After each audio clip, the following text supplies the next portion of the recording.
Michael couldn't understand what I had been through. Heavens, I still have a hard time dealing with it all myself. We married 6 months from the day we met, and we vowed forever to what we believed the other person could be. We promised we would be. We believed in each other. Someone actually believed in me. We fought like lions and bears, though. And it wasn't long before every cop knew who we were. And I would just want to hide, so ashamed that I was still with him. Just an example. He beat my stepdad up so badly one night, he had to have reconstructive surgery on his face.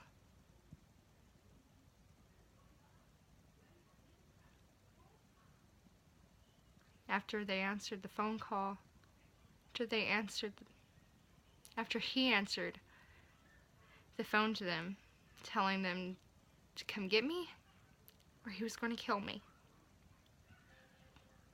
I couldn't believe that even with the blood rolling across my kitchen floor and the bruises around my neck, that I told them to leave. And in some way, in some parallel universe, they had gotten what they deserved.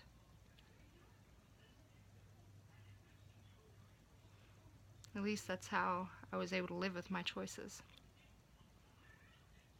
that I made that night. I started believing God was just a fairy tale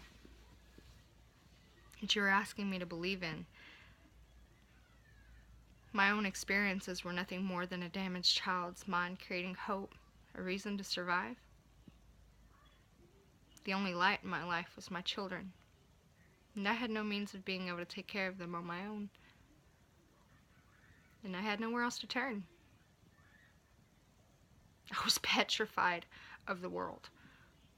At least I knew who my enemy was within those four walls. Plus, he gave me the support I needed, so I never had to leave my children with anyone. So I could protect them from what I knew, from what I know the world can be. I learned that out in the world, I couldn't tell the difference from friend or foe. As my children started getting older, they started telling me how they wanted to go to church. God is so awesome, isn't he? Day in and day out, they would cry when they realized we'd missed it yet again.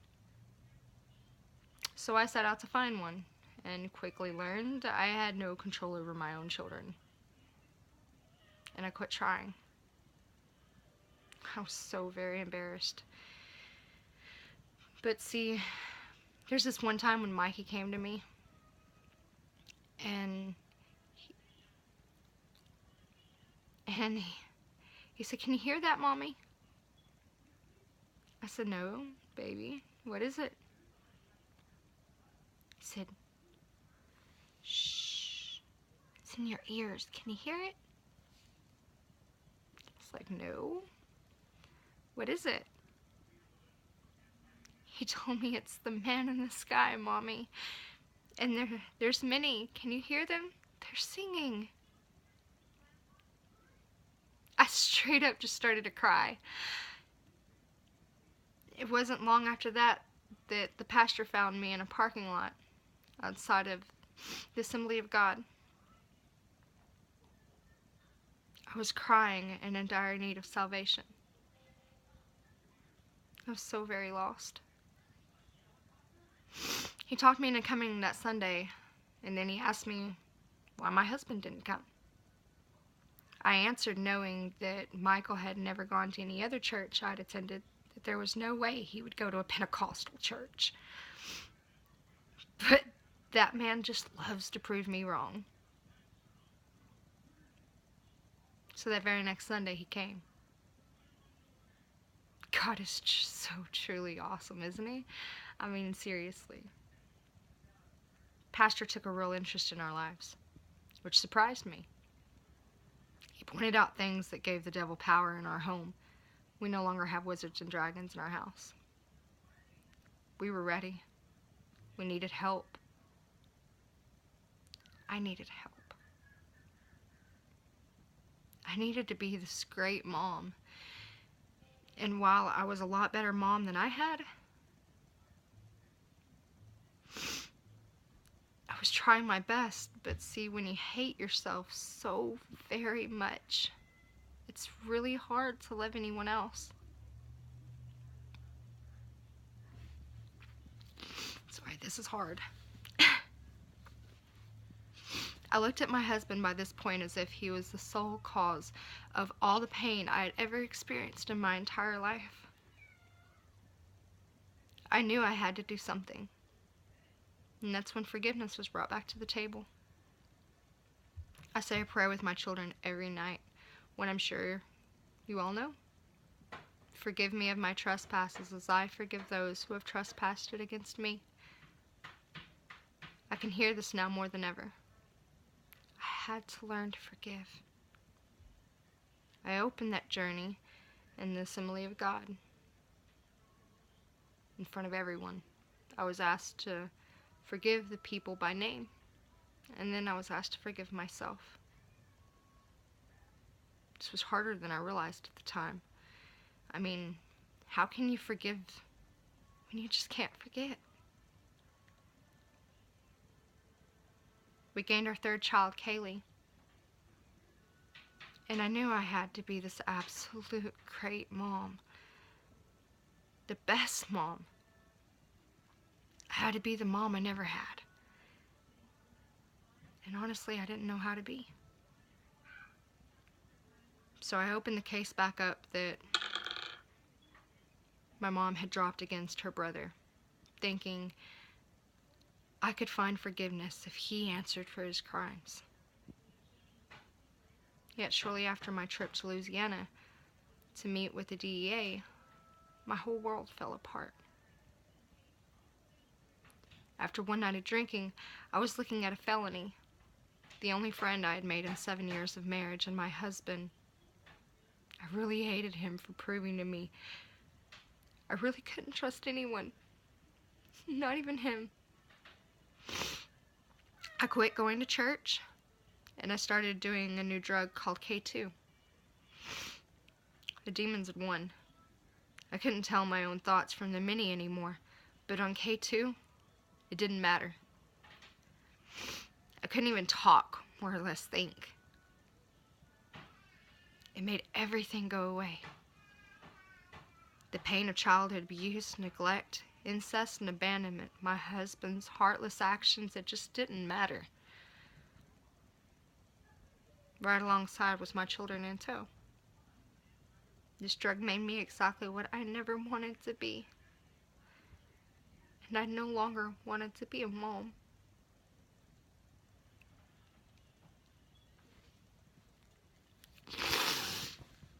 I love my kids so much. This drug, it was way worse than meth ever was. And it claimed many lives of the people I knew, and almost mine too. I landed myself by God's great grace in Red River. After another attempt at suicide brought my family to its knees. The only thing I could think of at the very moment that I had realized that I had cut so deeply was kindergarten. I was going to miss it. I still ended up missing it. Because I didn't quit that drug after I got out. I gave our daughter back to her mother, her birth mother. And when Michael was home, I'd leave him with the kids. And when he went back to work, I'd come home. I still blamed him. Even though he was there every time those doors were open at the hospital, I had a bad habit of holding on to my pain, as if I was the only one that cared that it happened. God, He really does have a plan. Because when I was released, I had to go to counseling twice a week for a little over a year. I was told about recovery and started going every Wednesday night, which is for way more than just drugs. This group helped save me. I was working the program and I found God. And I learned the tools on how to forgive myself. And with time, I learned to forgive others as well. I started going to church 2, if not 3 times a week. It became my new drug. Still my drug of choice. God can get you so high. And it makes you really great. Not none of that phony stuff. It's for real. It's life. In your face. It's real. Love him. But we got our daughter back. My felony was dropped to a misdemeanor, a 2-year deferred probation, and I started going to parenting classes offered by our dear friend Pam Hudson. I have no idea where my family would be without her. She counseled my kids for free, all 3 of them, for twice a week for about a year. And she would answer my phone call or text day or night with a prayer, and you got this. Lay it in God's hands. The devil has no power in your life. Answer attitude. God, Lord, I really do miss her. My church became my second home, and its members are like family I never had. They helped me in ways I can't even begin to explain. They showed me they weren't better than me. We all struggle. God has touched my family's lives in ways I don't even know how to count. For my blessings are many, and my cup runs over. I'm a co-Girl Scout leader for my Angels troop. I was team captain for the Relay for Life for the past 2 years for our church. I was a PTA board member. I was the historian last year. I took all the pictures. I love taking pictures. I'm proud of that. I'm working at getting my GED so I can become a substitute teacher, so I can be around my kids all the time. Gotta have my ear to the ground. I gotta know what's going on. I'm a helicopter mom just a little bit. Became a teacher, a preacher to the children in our church. I've learned so very much by teaching. I've even heard the kids cry out countless times because they want to stay, they don't want to leave. They want to hear more. We're all learning the lesson at the same time, and I get pretty excited. I know God has had this in store for me for a long time. Pastor Claiborne also offered me a job doing the same thing about 7 years ago, but I ran from it then. I have been on one amazing journey. I learned to forgive because Jesus, he hung on that very cross and he forgave me. I learned to never give up because my husband, my dear friend, he never gave up on me, and I know he should have. He should have. He should have taken the kids and kicked me out, but he didn't. He really truly loves me. I learned demons are very real, and I must always be aware that they can come back. I took meds most of my life to keep those demons at bay, but I'm proud to say I've been off all of them for the past 3 years. That's why I take to prayer now as a medication. It takes away the devil's power and gives Jesus a true stronghold over my life.